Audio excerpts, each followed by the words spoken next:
हरी भरी घास से भरे एक शांत घास के मैदान में एक झेबरा रहता था जिसका नाम था जीको। उसकी काली सफेद धारियां दूर से ही चमकती थीं और हर जानवर उसकी सुंदरता की तारीफ करता था। लेकिन जीको के मन में एक छोटी सी कमजोरी थी। वह बहुत जल्दी घबरा जाता था। छोटी सी आवाज भी उसे परेशान कर देती थी। उसी जंगल के किनारे एक छोटे से फार्म में टिल्ली नाम की एक चंचल मुर्गी रहती थी। टिल्ली बहादुर, चतुर और बहुत ही समझदार थी। उसका स्वभाव था कि वह मुश्किलों को डर की नजर से नहीं बल्कि दिमाग से हल करती थी। एक दिन सुबह सुबह जी को पानी पीने झील की तरफ जा रहा था। चलते चलते उसकी नजर झाड़ियों में छिपे किसी साए पर पड़ी। वह डर गया और तेज भागते हुए फार्म की तरफ आ गया। टिल्ली उसे देखकर हैरान रह गई। अरे जीको, क्या हुआ? ऐसे हड़बड़ाकर क्यों भाग रहे हो? टिल्ली ने पूछा। जीको ने हाँफते हुए कहा, मैं झाड़ियों के पास गया था और वहां मैंने किसी खतरे की आहट महसूस की। शायद कोई शिकारी होगा।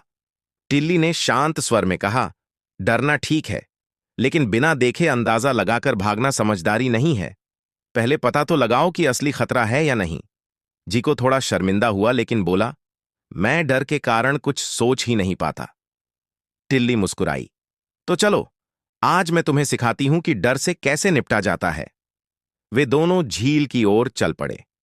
टिल्ली रास्ते में आवाजों पर ध्यान देती और हर आवाज का मतलब समझाती। पत्तों की खड़खड़ाहट हवा से होती है, टहनियों का टूटना कभी कभी गिलहरी भी कर सकती है और कई बार छाया सिर्फ बादल की भी होती है।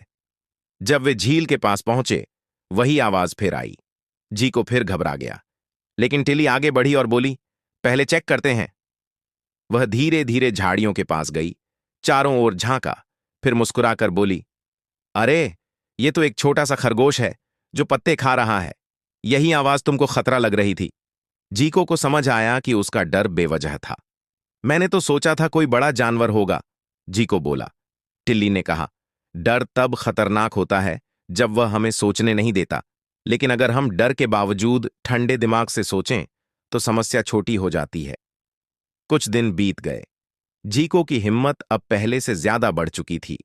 एक शाम जंगल में आग की हल्की लपटें दिखाई देने लगीं। जानवर घबरा गए, लेकिन टिल्ली ने तुरंत स्थिति संभाली। उसने सबको कतार में लगाकर सुरक्षित जगह ले जाने का रास्ता दिखाया। जीको भी इस बार भागा नहीं। उसने बाकी छोटे जानवरों को अपनी चौड़ी पीठ पर बैठाया और तेजी से उन्हें सुरक्षित स्थान पर पहुंचाने में टिल्ली की मदद की। आग बुझ गई और सब बच गए।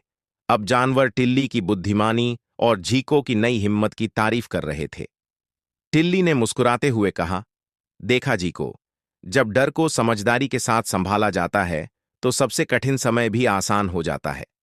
जीको गर्व से बोला, तुमने मुझे सिखाया कि डर बुरा नहीं, हमारा डर को संभालने का तरीका सही होना चाहिए।